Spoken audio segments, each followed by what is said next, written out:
பிரபஞ்சத்து கூட கனெக்ட் ஆகுறது ரொம்ப ரொம்ப ஈஸி.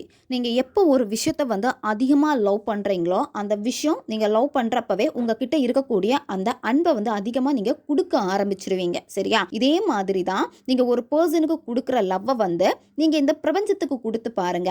இந்த பிரபஞ்சத்துக்கு நீங்கள் கொடுக்குறப்ப பிரபஞ்சம் அதை விடையும் பல மடங்காக அதை உங்களுக்கு திருப்பி கொடுப்பாங்க. எப்பவும் உங்களை சந்தோஷமாக வச்சுருப்பாங்க.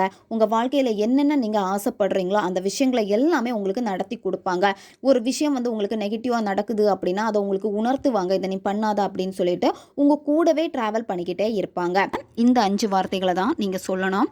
என்னுடைய அன்பான பிரபஞ்சமே, நான் நினைக்கும் அனைத்து நல்ல எண்ணங்களை கொண்ட என் கனவுகளை இன்று சீக்கிரமாக அடைய வைத்ததற்கு நன்றி. என்னுடைய ஒவ்வொரு நாட்களும் மகிழ்ச்சியாக செல்வதற்கு நன்றி. என்னுடைய எல்லா தேவைகளையும் நான் உன்னிடம் கேட்பதற்கு முன்பே எனக்கு நீ கொடுப்பதற்கு நன்றி. எனக்கு நன்றாகவே தெரியும் நீ எப்போதும் என்னை கவனித்து கொண்டு இருப்பதை நான் உணர்கிறேன். ஏனெனில் நீ என் கூடவே இருக்கிறாய். நான் என் வெற்றி படிக்கட்டுகளை கடந்து என் வாழ்க்கையை வெற்றியோடு மகிழ்ச்சியோடு கொண்டாடுகிறேன். Thank you so much universe. நீ என்னை உண்மையாக நேசிக்கும் ஒரு உறவாய் அமைந்ததற்கு நன்றி. இந்த வார்த்தையை நீங்கள் 1 மாதமாச்சும் சொல்லணும்.